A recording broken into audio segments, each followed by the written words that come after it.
Mundell, Premio Nobel de Economía 1999, y de Fleming, pues no me acuerdo si le otorgaron o no el Premio Nobel, Marcus Fleming.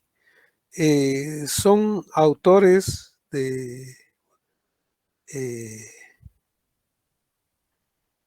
norteamericanos, pero Mundell es canadiense. Hasta aquí solo bueno, el profesor Jiménez dice, hasta aquí solo se ha descrito el equilibrio interno, más no el externo. Por equilibrio externo entenderemos el equilibrio de balanza de pagos. Ya sabemos nosotros que, claro, para llegar a balanza de pagos se transitó por una balanza comercial y luego pasamos a una balanza de pagos. En esencia estamos hablando de una economía abierta, pero esta vez incluyendo no solo a la balanza comercial, sino a la balanza de pagos.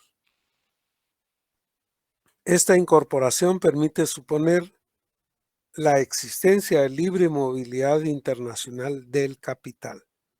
A nivel mundial, pues los países, sobre todo los países hegemónicos, presionan a los demás países a través de la Organización Mundial de Comercio a efecto de que prevalezca un mercado libre de circulación de capitales y de bienes y mercancías. Lo que no se abre mucho es el tema del mercado de trabajo, pero sí se habla de capitales y de bienes y servicios. Por supuesto, para que sea un mundo totalmente libre, pues también debe transitar libremente el mercado de trabajo, lo cual no es así. Europa impide que lleguen africanos y de gente de Medio Oriente, y Estados Unidos impide que llegue gente de América Latina principalmente a su territorio. Es decir, la apertura no es 100%. Es una apertura a capitales y es una apertura a bienes y servicios, pero no libre movilidad de las personas. Bueno, a eso le llamamos, teniendo todavía límites para la movilidad de personas, la libre movilidad internacional, sobre todo del capital. Luego dice, se analizarán algunos conceptos e identidades fundamentales que nos serán útiles para extender el modelo ISLM. O sea, en realidad lo que estamos haciendo es extender el modelo ISLM de equilibrio interno para incluir ahora el equilibrio externo. Y para eso se debe adicionar la ecuación de balanza de pagos.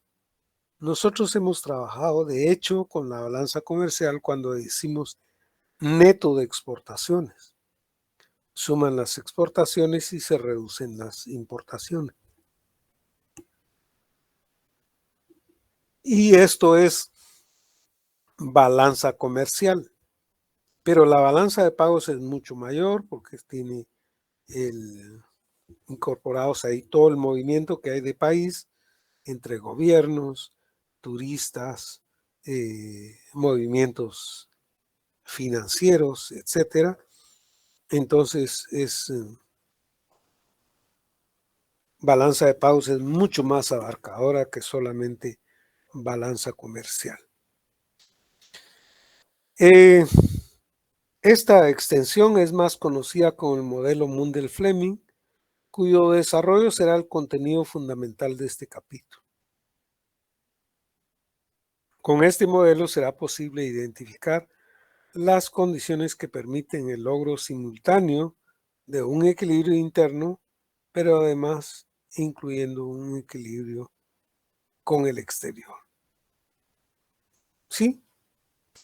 Entonces, en el 8.1 aparecen conceptos e identidades fundamentales y como yo ya hice un resumen, prefiero irme al formato Word. Entonces voy a dejar de compartir, pero para que ustedes lo vean, nosotros estamos justamente al inicio del capítulo 8 del libro. ¿Sí? Quería mostrar el número de páginas por donde estamos yendo. 289 es el número de páginas del libro donde comienza el capítulo 8. Ok, yo dejo de compartir y voy a abrir un formato Word para compartir con ustedes el formato Word.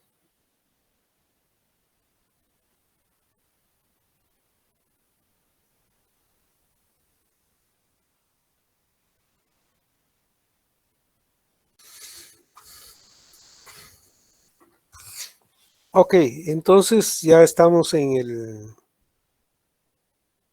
el formato Word.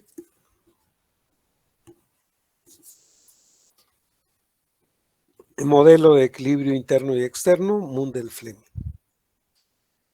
Como ya hemos dicho, esto es un análisis de una economía abierta que incorpora en el análisis no solo balanza comercial, sino balanza de pagos. Y supone la libre movilidad internacional de capitales. Ese es el supuesto básico que está aquí. Se parte del modelo ISLM adicionando la ecuación de balanza de pagos. A esto se llama el modelo Mundell-Fleming. Y lo que busca es el logro simultáneo entre un equilibrio interno y el equilibrio externo.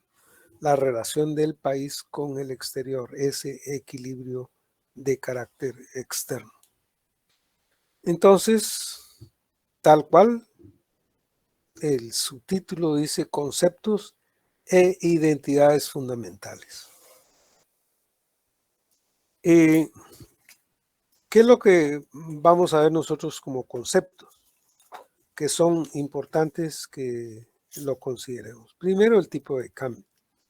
Y ese tema ya lo hemos visto, que hay un tipo de cambio nominal y hay un tipo de cambio real. Aquí lo que dice es que el tipo de cambio deriva de las transacciones entre las personas que viven en distintos países, donde existen diferentes tipos de intercambio, diferentes monedas. Se requiere, por lo tanto, cambiar una moneda por otra. El tipo de cambio nominal y el tipo de cambio real son dos precios relativos, ¿sí?, asociados a la existencia de economías abiertas con diferentes monedas. Ahí ya tenemos el punto de referencia. El punto de referencia es el tema del tipo de cambio. Aquí tenemos un recuadro. Ya hemos hablado de eso, vamos a ir relativamente rápido. El tipo de cambio nominal es el precio relativo de una moneda con respecto a otra. O sea, es el precio en moneda doméstica de una unidad monetaria extranjera. Por ejemplo, el dólar de los Estados Unidos en relación con el quetzal. Los estados definen su política cambiaria y si deciden una libre flotación, en un régimen de flotación, el tipo de cambio refleja variaciones en la oferta y en la demanda de divisas. Esta variable está influida, entre otros factores, por la evolución de los términos de intercambio. Entendido los términos de intercambio como la capacidad de comprar que tienen las exportaciones. a veces sube, a veces baja. Esa capacidad que tienen las exportaciones de comprar en los mercados internacionales.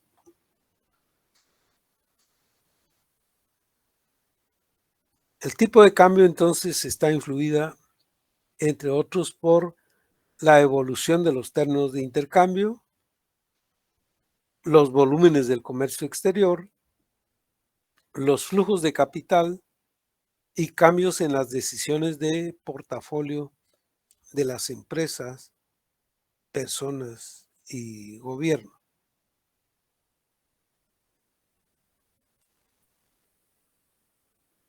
En el caso de Guatemala, se dispone de un tipo de cambio flexible llamado de flotación controlada. No es absolutamente libre, sino de flotación controlada. Y bueno, este cuadro salió de el informe económico de Guatemala 2019 del Banco de Guatemala, de donde sale el gráfico de cómo se comportó el tipo de cambio de 2014 a 2019. Y ahí vemos nosotros que es un comportamiento cíclico que obedece a las expectativas que tienen los oferentes y la que tienen los demandantes. Eso es lo que se denomina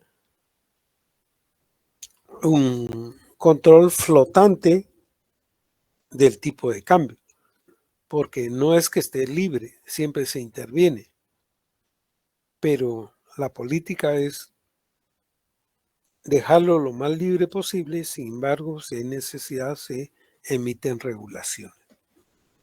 Y vean, el tipo de cambio cambia de un día para otro. Cuando se está flotando en relación con otra moneda. En el mercado regularmente se encuentran dos tipos de cambio para la misma cotización de moneda de quetzales por dólares. La diferencia que hay, bueno, yo no fui al banco hoy, pero creo que el último día que fui fue el jueves de la semana pasada a una agencia de Banrural. Y la información que había ahí en la agencia de Banrural es que vendían las divisas a 7.92 a aquel que quisiera ir a comprar dólares a las oficinas de la agencia bancaria. Y al público, los bancos les ofrecen pagar por el dólar que el público llegue a vender a los bancos 7.62. Entonces los bancos compran más barato y venden un poco más caro. ¿Sí? Y ahí hay dos tipos de cambio, un tipo de cambio a la venta y otro tipo de cambio a la compra desde el lado del banco. ¿Cuál es el tipo de cambio a la compra? Lo que le dan a quienes llegan a vender la moneda al banco. Y tipo de cambio a la venta es lo que en la transacción se tiene el tipo de cambio en la relación de moneda nacional con la moneda de los Estados Unidos. Eso es lo que entendemos nosotros como tipo de cambio. Dos tipos de cambio para una misma cotización, a la compra y a la venta. Y luego hay una diferencia entre la compra y la venta. A 7.92 a la venta y a 7.62 a la compra. ¿Cuál es la diferencia que hay entre estos rubros? 30 centavos. Por cada dólar que los bancos están negociando, ellos les cobran al público una diferencia en cuanto a la forma en que compran, luego a la que venden, y la diferencia entre lo que compró y lo que gastó, eso es lo que se denomina spread, que es lo que aparece lo voy a resaltar en colores. La diferencia o el spread representa la ganancia que hacen los bancos y otras entidades financieras por comprar y vender moneda. Como aquí vamos a ver algunos conceptos, bien vale la pena bajar este concepto. El tipo de cambio de compra, en inglés se le conoce como bid rate, y es el precio que el banco desea pagar por la moneda.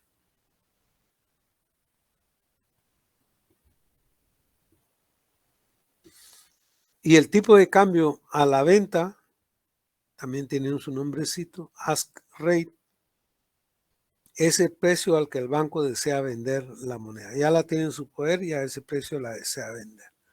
Repito, con la información del banco, 7.62 a la compra y 7.92 a la venta. El spread o la diferencia que hay es de 30 centavos de quetzal por cada dólar. Si eso fuera estándar, nosotros podíamos sacar la relación. Si el año pasado hubo solamente remesas 18,000 millones de dólares, entre la compra y la venta de la moneda, los bancos ganaron 30 centavos de quetzal. Entonces uno podría decir que en la intermediación del tipo de cambio, los bancos ganan buena cantidad de dinero. Ok, otra razón por la existencia de distintos tipos de cambio para la misma cotización son los distintos lugares donde se ofrece comprar o vender la moneda. Cuando el mercado está muy disperso, la información no llega fácilmente de un sitio para otro. Además, existe tipo de cambio bancario, interbancario e informal. Entonces, estamos totalizando 5 tipos de mercado. Tipo de cambio a la compra, tipo de cambio a la venta, tipo de cambio bancario, tipo de cambio interbancario y tipo de cambio informal. 5 tipos de cambio. El tipo de cambio bancario es un promedio ponderado de las operaciones del día en el sistema bancario publicado por la Superintendencia de Bancos. Estos datos ya están guatemalizados, a diferencia de el documento propiamente del profesor Jiménez. Esto ocurre en el país. Los bancos están también transando dólares entre ellos y eso se llama mercado bancario. Y aparece el tipo de cambio interbancario.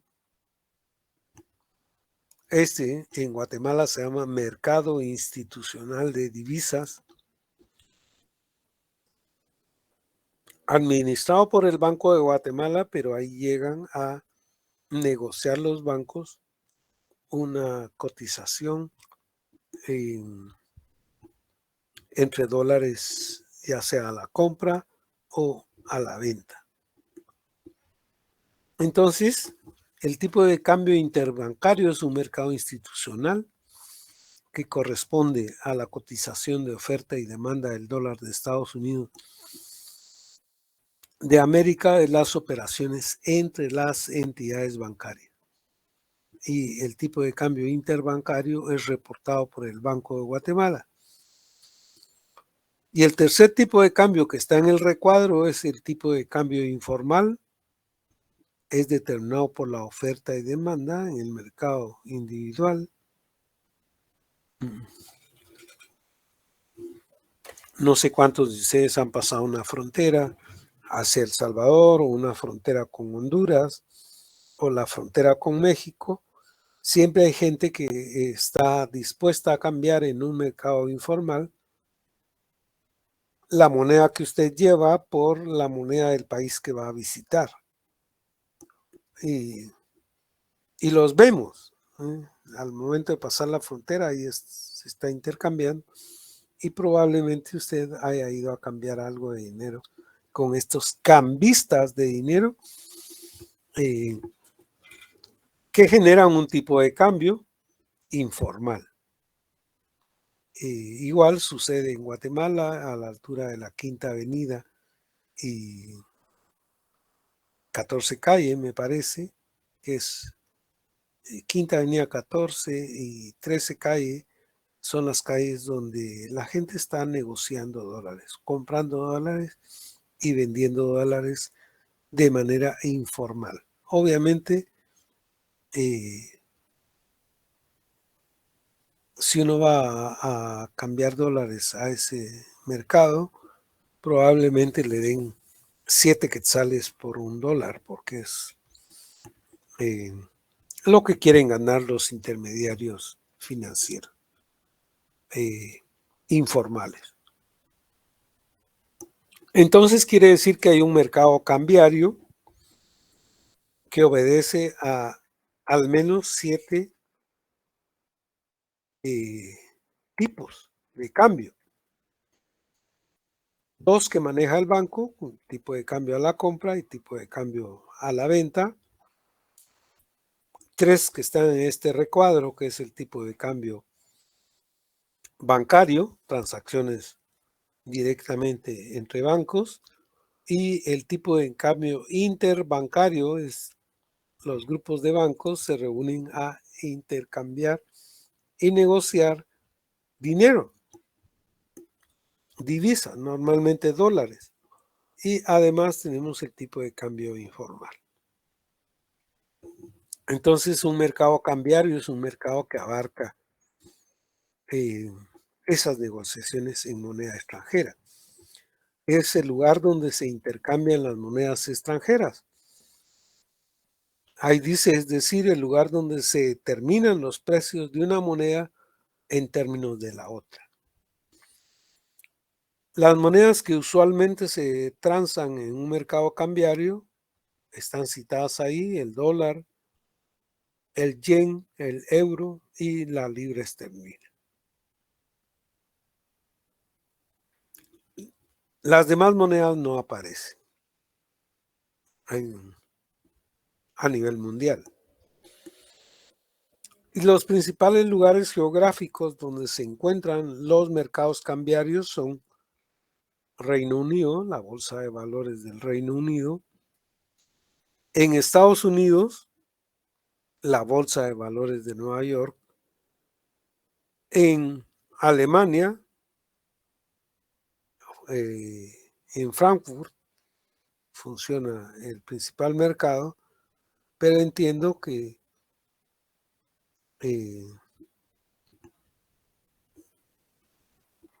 regularmente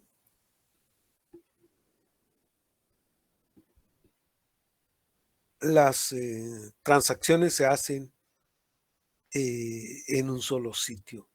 Los países están referidos a un solo sitio. En el caso de Guatemala, nosotros dependemos de del comportamiento de la Bolsa de Valores de Nueva York, pero están ahí citadas la de Alemania, la Bolsa de Frankfurt, la de Japón, que es la Bolsa de Tokio; en China y en Singapur, concretamente en Hong Kong, que hoy ya forma parte de la China, hay un mercado de valores, y en Singapur también hay un mercado de valores. Estos son los principales mercados donde se pueden estar comprando y vendiendo también divisas o moneda extranjera. Luego nosotros necesitamos conocer algunos términos, que eso sí, pues a lo mejor arman un archivo con el significado de los nombres para saber de qué estamos hablando. Se llama mercado de spot dentro del mercado cambiario a un mercado donde el intercambio de monedas es inmediato o en muy pocos días.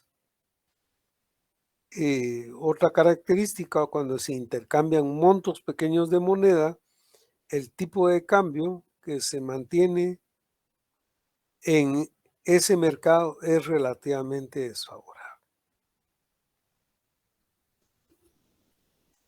Los bancos también compran y venden monedas. La diferencia de precios de venta y compra es el spread, como ya hemos dicho, que les permite hacer dinero con solo comerciar con monedas.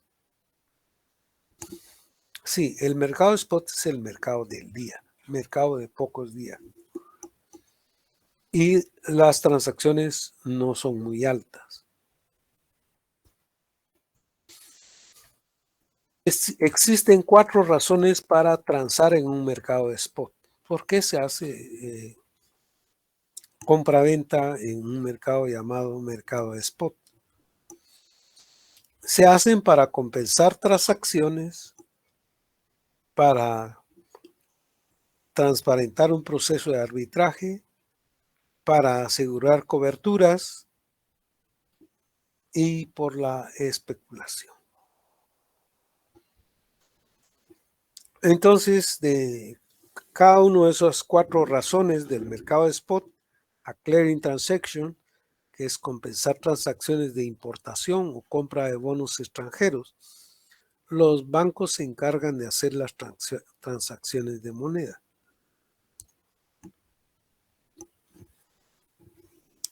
El arbitraje es la acción de búsqueda de ventajas en las diferencias de tipos de cambio entre diferentes mercados. Los bancos pueden ganar intercambiando moneda A por B en un mercado y B por A en otro mercado. Ya sabemos que hay distintos tipos de mercado cambiario. Mientras exista oportunidad de arbitraje, habrá compra y venta de moneda. Entonces, el arbitraje es una acción de búsqueda de ventajas en los diferentes tipos de cambio y entre diferentes tipos de mercados. Sacar provecho de las transacciones financieras internacionales. Luego el otro tema que tenemos ahí es la cobertura, denominada en inglés hedging. Las empresas que realizan transacciones con sus pares internacionales están expuestas a riesgo en su tipo de cambio. Es decir, son empresas extranjeras, probablemente que tengan una matriz o una sede operacional en el país, pero la sede principal de la empresa está en el exterior. Y las transacciones se realizan con sus pares. Es decir, si aquí hay una empresa llamada, por ejemplo, Banco de Londres, y existe un mercado dirigido en alguna parte del mundo por el Banco de Londres. Ahí es donde las operaciones se hacen entre el banco madre y un banco hija. Se realizan por pares. Ese es el tema, la clave de las coberturas. Y estas transacciones que se hacen entonces entre pares, una empresa internacional hace la transacción con una hija local, siempre hay riesgos cambiarios. A veces el tipo de cambio se deprecia y a veces el tipo de cambio se aprecia. Y con esos movimientos muy oportunos se puede encontrar que se consigan algunas ventajas en esos mercados de cobertura. pero siempre hay riesgo, el riesgo de perder dinero. Se puede ganar dinero, también se puede perder dinero. Y peor aún, si la transacción es meramente especulativa. En el mercado spot hay especulación y es una realización de una transacción esperando explícitamente tomar ventaja de las fluctuaciones del tipo de cambio. Hay gente que está especulando todos los días, comprando y vendiendo moneda extranjera, apostándole a que en determinado momento salga favorecido al contar con el dinero en mano y que ese dinero que está en su mano se puede transformar en otro tipo de bienes.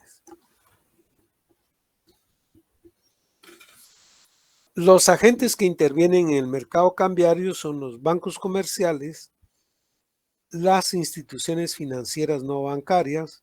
¿Cuáles son esas instituciones financieras no bancarias?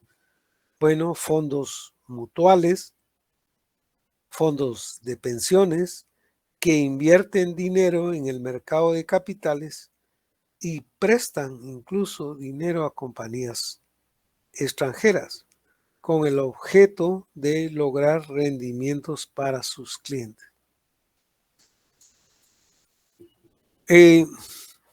No sé si alguna vez alguno de ustedes ha acudido a hacer una transacción de capital para convertirlo en quetzales. A uno lo que interesa es que le den la mayor cantidad de quetzales posibles por la unidad monetaria extranjera que uno está yendo a entregar a un banco. Bueno, los bancos comerciales, las instituciones financieras no bancarias y los fondos de pensiones invierten dinero en el mercado de capitales y prestan dinero a compañías extranjeras con el objetivo de lograr rendimientos en su capital. ¿Sí? O sea, las transacciones financieras están a la orden del día y son muchísimas.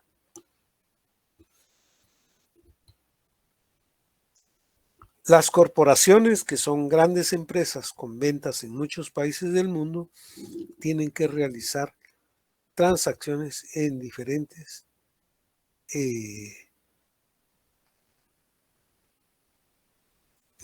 transacciones y en muchas monedas. Los bancos centrales también compran y venden moneda extranjera en mayor o menor escala según la política de intervenciones en el mercado cambiario.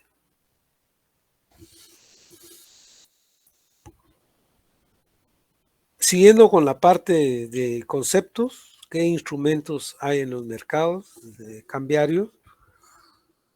Hay uno muy común que se llaman derivados. Ahora pienso que con este parrafito vamos a entender qué son los derivados. Por necesidades de cobertura, es decir, para evitar el currency risk, el riesgo de cambio, para evitar que las compras de moneda extranjera se hagan en el momento, con el alto grado de incertidumbre que eso significa,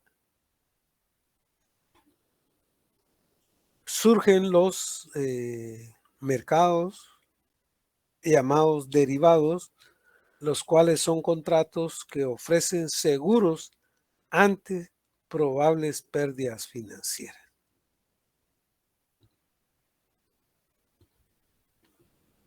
En particular, son instrumentos que ofrecen un retorno basado en el retorno de algún otro objetivo subyacente, que para el caso es la divisa o moneda, pero otros elementos pueden ser considerados moneda, sería el trigo, el petróleo y otros tipos de productos. Bien, dentro de los elementos de los instrumentos en el mercado de derivados está uno que se denomina, así como está escrito en inglés, el forward.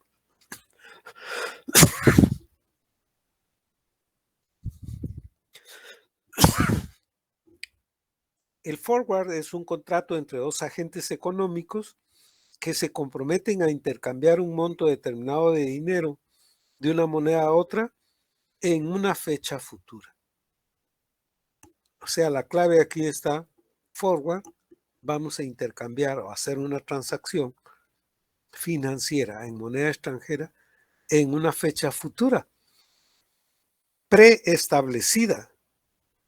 Alguien podría decir, bueno, yo necesito disponer de mi capital a partir del último día del mes de abril y el dinero que te presté, pásamelo ya pronto porque necesito hacer operaciones. Bueno, eso es un mercado del día, pero un mercado forward es dos personas se ponen de acuerdo, fijan cuál es el tipo de cambio y la transacción se hace hacia el futuro. Eso es lo que se conoce como forward. Esta operación no implica ningún desembolso hasta que el contrato se efectúe, momento en el cual se exigirá el intercambio de moneda al tipo de cambio pactado. Y de esta manera, dice el profesor Jiménez,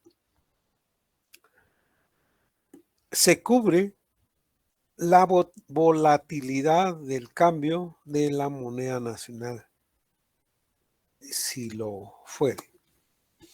El forward se caracteriza por ser negociado de una manera descentralizada. ¿Mm? Es decir, es un contrato privado y no estandarizado cuya naturaleza varía según quienes lo suscriben. Los plazos a futuro son generalmente 30, 90 o 100 días. O 180 días. Entonces, un tipo de cambio forward, por ejemplo, del dólar versus el euro, si fueran estas dos monedas, se acuerda ahora para ser entregado en el futuro.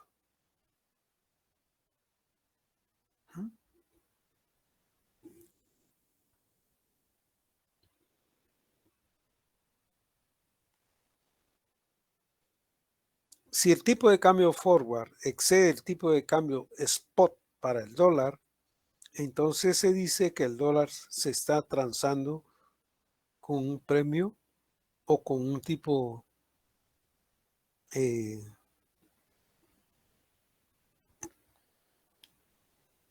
de cambio en el mercado forward. Si el tipo de cambio de spot excede al tipo de cambio forward para el dólar, se dice que el dólar se está transando en un descuento forward.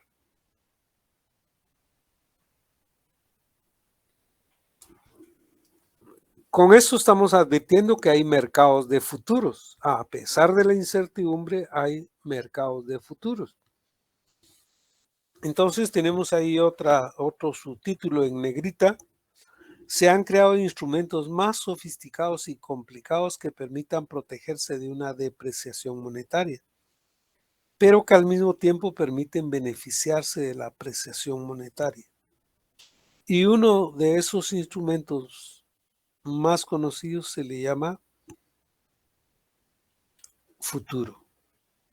Un futuro es similar al contrato forward entre el comprador y vendedor que acuerdan a un precio fijado, pero la naturaleza del forward es que el tipo de cambio se negoció hoy y probablemente en un mes se termina la transacción financiera y habrá otro tipo de cambio en ese momento. Pero la referencia es decirla al tipo de cambio en el momento en que se está adquiriendo el bien o el servicio. La principal diferencia es que los contratos de futuro son para montos estándar y el contrato puede ser comerciado subsecuentemente. La liquidez de los contratos futuros permite su negociación pública y permite que se realice estas operaciones en los mercados. Bueno, tenemos también un mercado de opciones. ¿Qué son los mercados de opciones?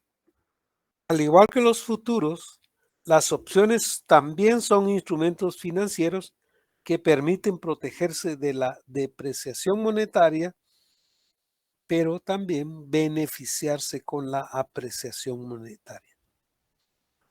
Los contratos de opciones proporcionan a su propietario el derecho, pero no es obligación, de comprar o vender un determinado monto de moneda extranjera a un precio determinado y en una fecha específica. Si el contrato incluye un derecho a comprar, es conocido como call option, mientras que si incluye un derecho a vender, se denomina put option. Hay que notar que a diferencia de los otros contratos, el contrato de opciones tiene un precio, un porcentaje del monto del contrato. De este modo se puede enfrentar o se puede entender la opción como un seguro que protege de los movimientos adversos del tipo de cambio y que el administrador no puede controlar por sí solo.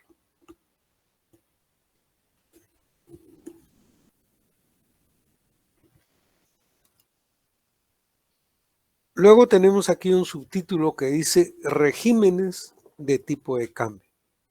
Hemos supuesto que las monedas se comercian libremente, principalmente en dos grandes mercados: el mercado spot y el mercado forward, y que su valor se ajusta libremente. Sin embargo, dice Jiménez, esto no es verdad para muchas monedas en los países del mundo. Relativamente pocos países tienen monedas que se ajustan libremente, ya sea a la oferta o bien a la demanda. Y hay tres tipos de regímenes cambiarios: un sistema de tipo de cambio flexible, totalmente flexible, se deja flotar la moneda a juicio de los agentes económicos, y a este tipo de cambio se le conoce como flexible, o también se le conoce como un tipo de cambio flotante. También un segundo tipo de cambio es el sistema de flotación administrada, que es el que se usa en Guatemala. Quiere decir que se abre el mercado a que participen los distintos agentes económicos, pero probablemente todos estén avisados que en determinado momento y bajo determinadas circunstancias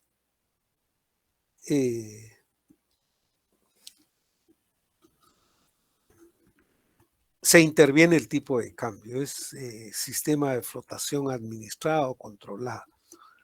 Cuando el tipo de cambio varía mucho, es el caso de Guatemala, si está depreciándose el tipo de cambio, entonces el Banco Central puede salir a vender dólares. Y si se está apreciando el tipo de cambio, el Banco Central puede acercarse a recibir dólares en el intercambio.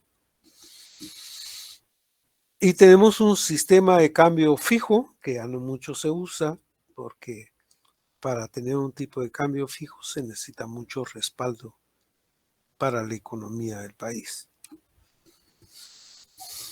Bueno, tres tipos de regímenes cambiarios. El guatemalteco está en el centro: sistema de flotación administrada o controlada del tipo de cambio. Libres, serían los mercados de los países que tienen monedas fuertes, como Japón, como la Unión Europea, como Taiwán, los Estados Unidos y el Canadá y la mayor parte de los países europeos.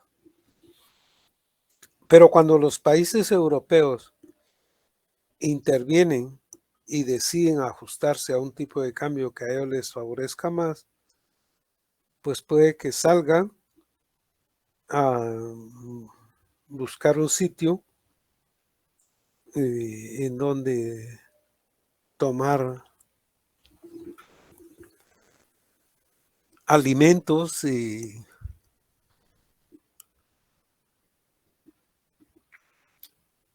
voy de nuevo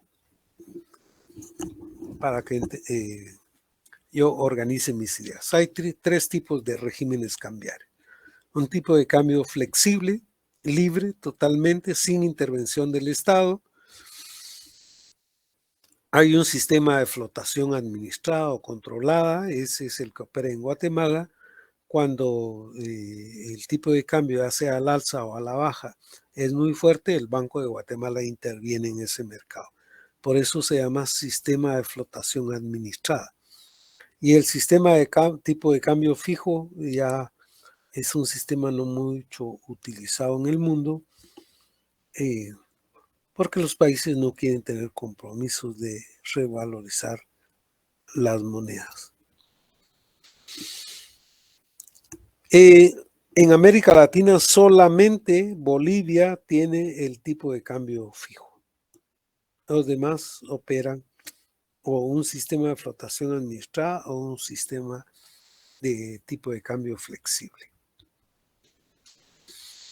Bueno, en un país, si un país opta por un tipo de cambio fijo, el país tiene que administrar muy fuertemente su moneda con relación con otras monedas extranjeras. El Banco Central, repito, solo el caso boliviano, en América Latina, el Banco Central debe estar en capacidad de intercambiar moneda doméstica y extranjera al tipo de cambio preanunciado. El tipo de cambio fijo puede no coincidir con el tipo de cambio de equilibrio del mercado.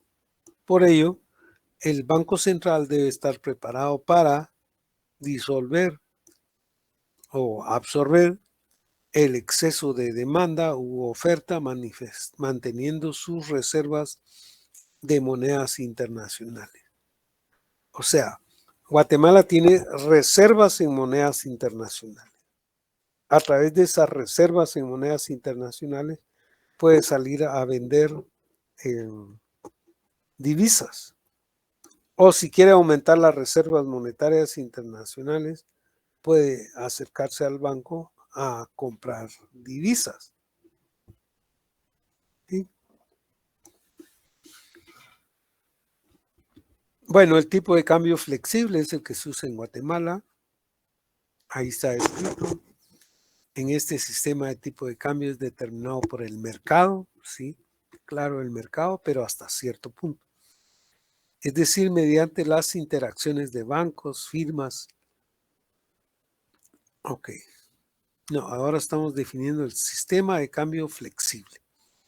En este sistema el tipo de cambio es determinado por el mercado, absolutamente, mediante las interacciones de bancos, firmas o empresas, instituciones e individuos que buscan comprar y vender monedas con el propósito de compensar transacciones entre diferentes países, cubrirse el riesgo cambiario, aprovechar oportunidades de ganancia y especular. Los mercados libres son muy sujetos a la especulación. Si el tipo de cambio es determinado por los movimientos en el mercado de divisas, entonces la escasez relativa de la moneda local frente a la moneda extranjera conduce a una apreciación. Y ahí tenemos unos paréntesis que lo leeríamos de la siguiente manera. Si el tipo de cambio es determinado por los movimientos en el mercado de divisas, entonces la abundancia relativa de la moneda local frente a la moneda extranjera conduce a una depreciación de la primera, manteniendo lo demás constante. Ceteris paribus.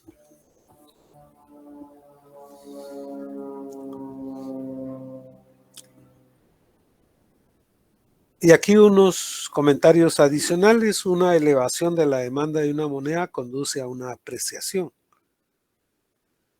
porque se entregan más unidades monetarias nacionales a los extranjeros, entonces la moneda extranjera se está apreciando. Mientras que una disminución de la demanda conduce a una depreciación de la moneda. Es decir, si no hay gente interesada en la transacción,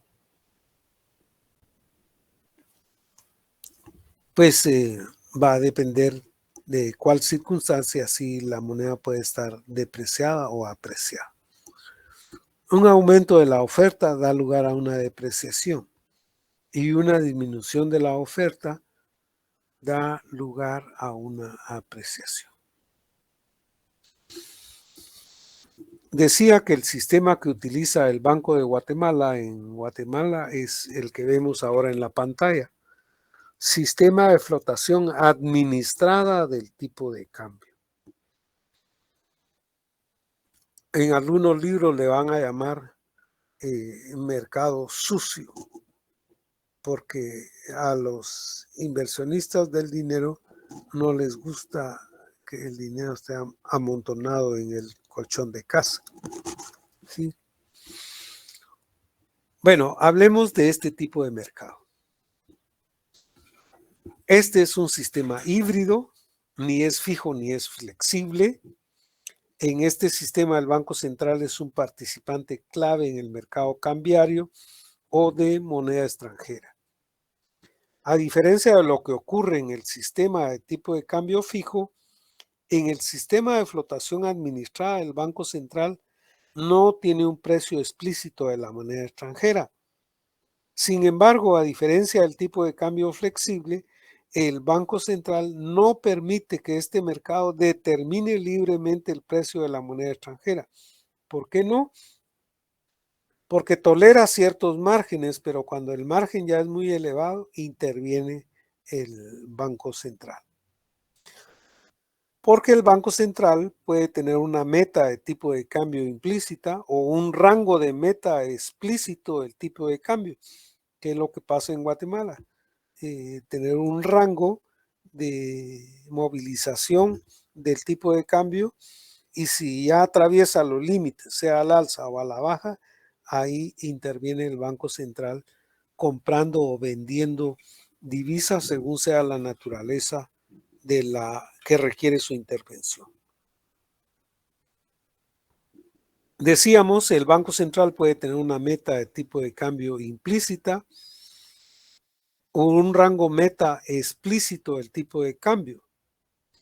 También el Banco Central puede intervenir en el mercado cambiario comprando o vendiendo moneda doméstica o extranjera. Normalmente sale a vender, en el caso de Guatemala, moneda o a comprar, a vender o a comprar moneda extranjera para mantener el tipo de cambio cerca de su meta o cerca del rango deseado. Cuando el Banco Central fija un rango explícito, está fijando una banda. El tipo de cambio puede flotar libremente dentro de esa banda cambiaria. Entonces, el sistema banda cambiaria establece un rango de fluctuación para el tipo de cambio de un país. La parte alta, el límite superior, recibe el nombre de techo, mientras que el límite inferior se denomina el piso. Límite inferior, el piso, límite mayor, el techo. El Banco Central interviene cuando las fluctuaciones del tipo de cambio hacen que ésta amenace con salir del rango establecido.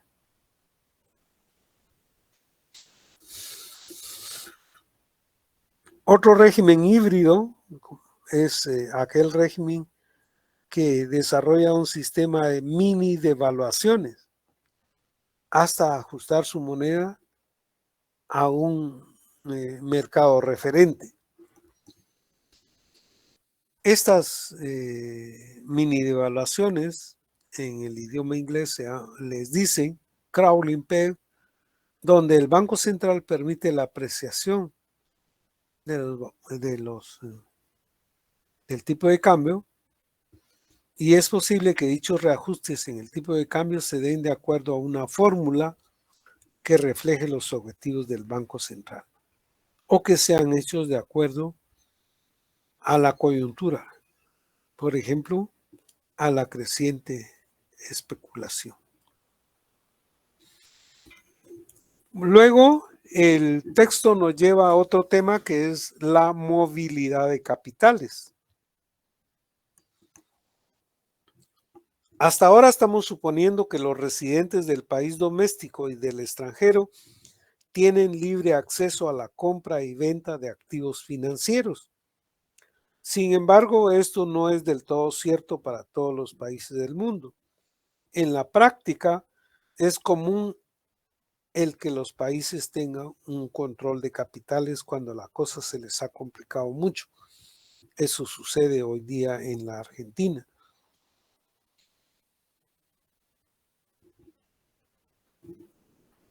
En la práctica, dice ahí resaltado con negrita, es común el control de capitales.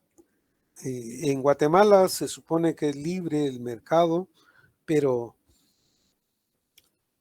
si usted no tiene una cuenta con un banco y lleva dólares y los quiere cambiar en quetzales, si no tiene cuenta bancaria, el banco no lo va a realizar. Le pide que usted abra una cuenta en su banco.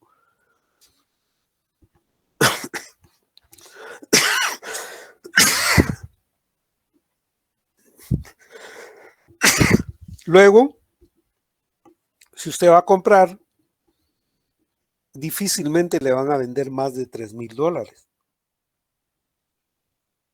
en una sola operación.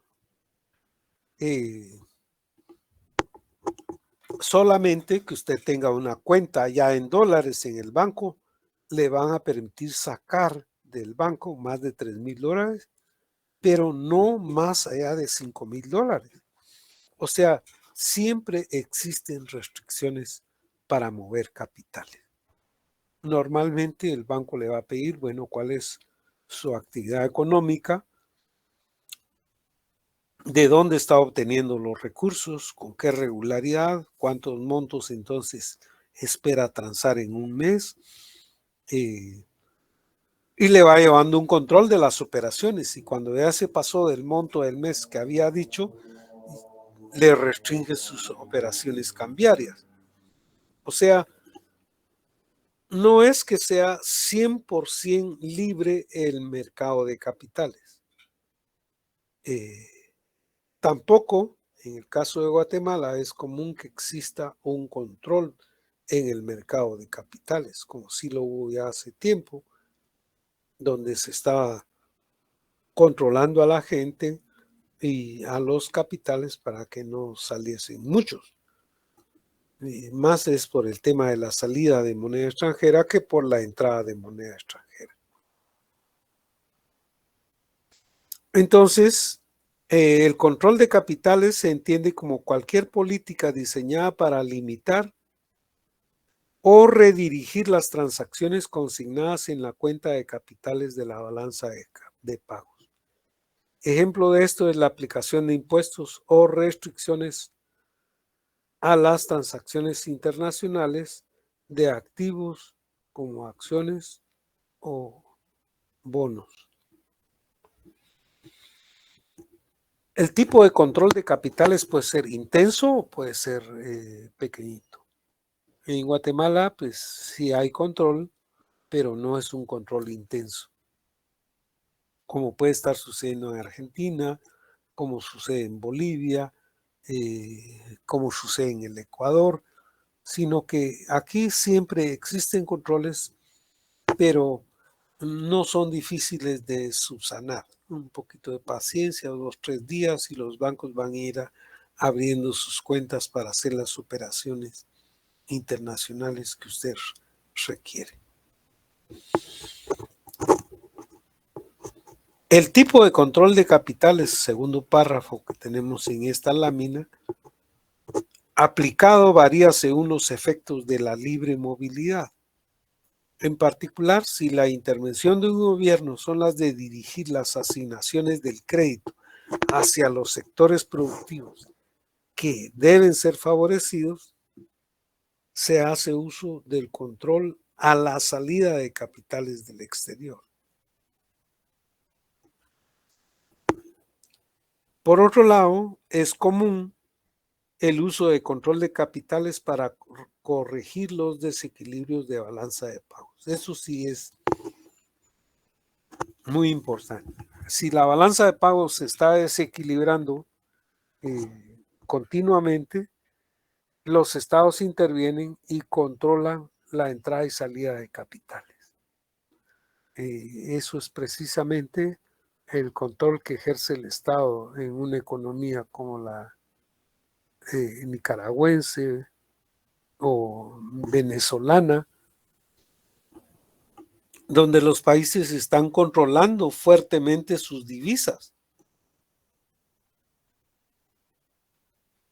Entonces va a depender de la libre movilidad de los capitales, de lo que el país identifique como libre modalidad.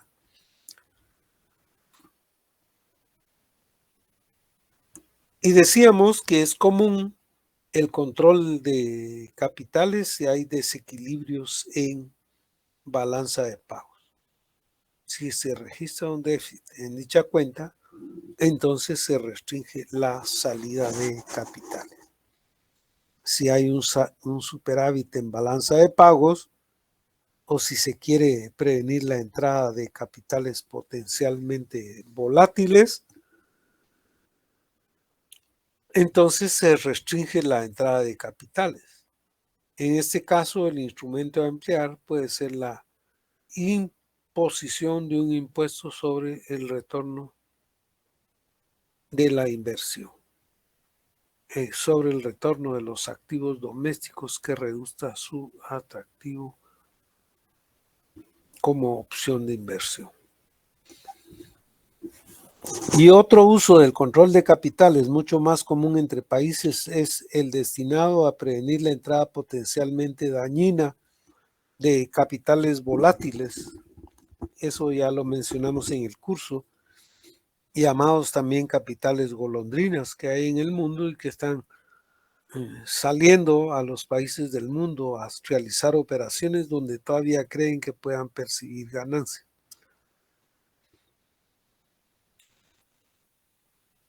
Bueno, por último, Jiménez dice, existen razones a favor y en contra de la libre movilidad de capitales. Algunos están a favor de la plena movilidad de capitales y otros pues no están a favor de la plena movilidad de capitales.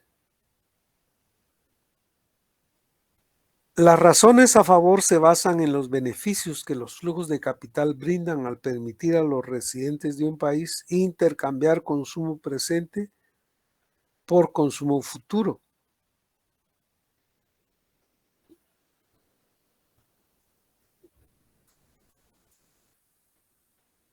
A su vez, los flujos de capitales permiten que un país adquiera préstamos del resto del mundo para evitar contracciones en el gasto interno causados por contracciones en la demanda. Y aquí nos dice, pero igual que los impuestos y otras medidas que modifican las decisiones de los individuos, el control de capitales afecta a la asignación de recursos y a la eficiencia de una economía. Por eso, o por esta razón, es que la tendencia de las últimas décadas no ha sido la de liberalización de la economía, es decir, una economía absolutamente libre.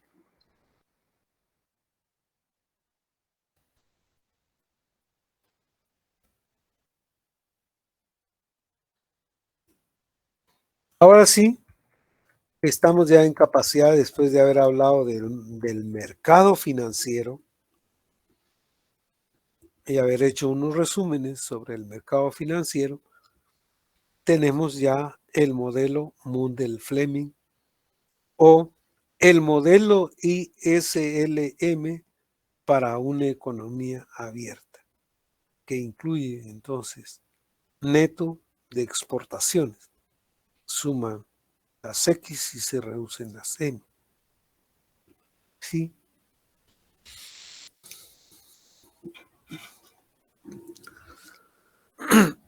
Entonces, aquí vamos a ver que se presentan las ecuaciones que componen el modelo ISLM para una economía abierta, donde además del intercambio de bienes y servicios, como hemos visto anteriormente, se incluyen las transacciones financieras. Ya habíamos dicho nosotros en clase anteriormente que el curso era economía real. Sin embargo, aquí estamos hablando de una economía financiera que no necesariamente es una economía real. Bueno, veamos lo que está en la pantalla.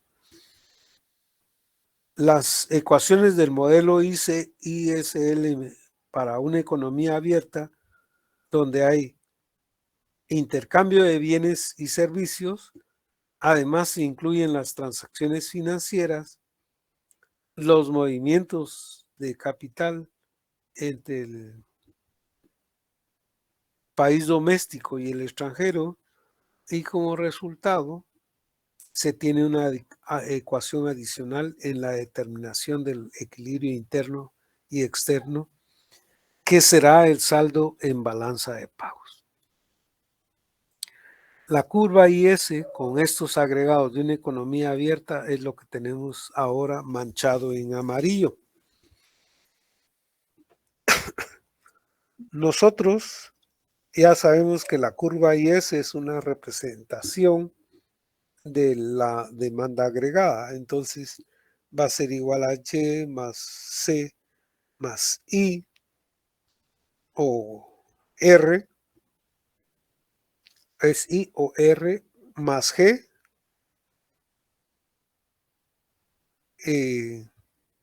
neto de exportaciones, y ahí tenemos las variables que ahora aparecen, que están explicadas a continuación.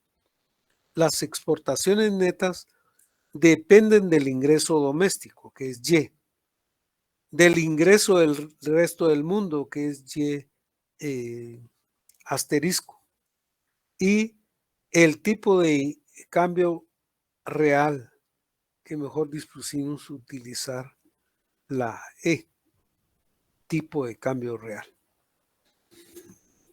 Entonces, aquí estamos incorporando los factores externos, neto exportaciones.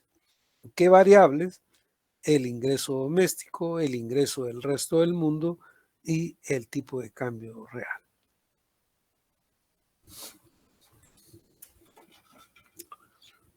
Esto ya lo conocemos, esta es la curva IS. Las variaciones en el tipo de cambio real, que ahora lo estamos traduciendo como E, o las variaciones en el ingreso del resto del mundo, que ahora la estamos identificando como Y pulso, afectan las exportaciones netas, dando lugar a un traslado de la curva IS. Un aumento del tipo de cambio real aumenta los precios relativos de los bienes y servicios.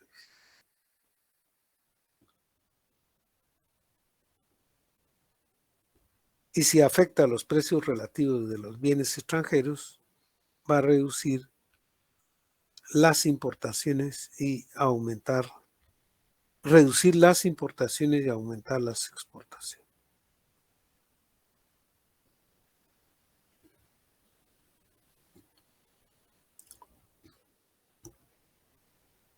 tenemos ahí entonces el dibujo. ¿Qué pasa si incrementan las exportaciones netas? ¿Cuál es el dibujo que nosotros podemos anticipar de la IS? Hay un desplazamiento hacia la derecha de IS a IS' por efecto de un aumento en las exportaciones netas.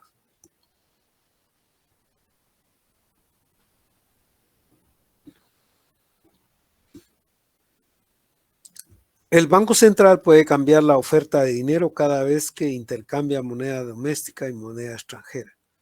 Si compra moneda extranjera, inyecta dinero a la economía y la LM se traslada a la derecha.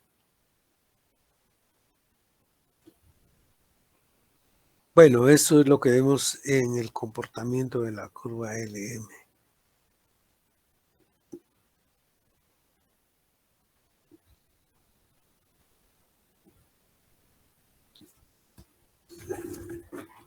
Aquí, a manera de resumen, cuando el régimen es de tipo de cambio flexible, no hay cambios en la oferta monetaria cuando cambia moneda extranjera por moneda doméstica y viceversa.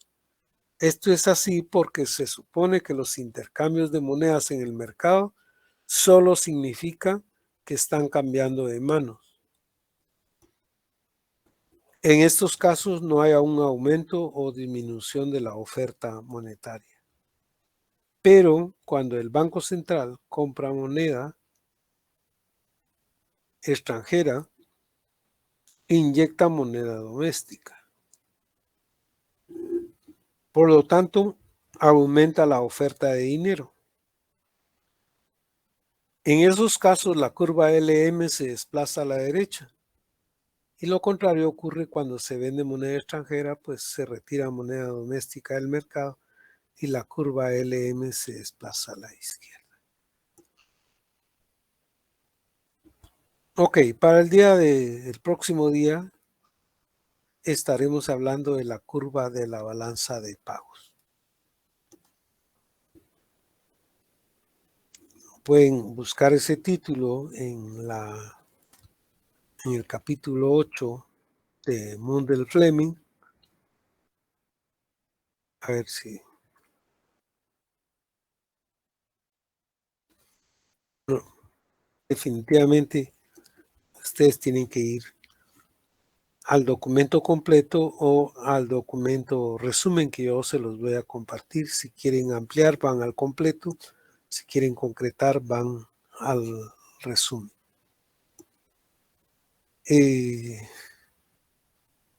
Veremos esto en una próxima ocasión referido a la curva de la balanza de pagos.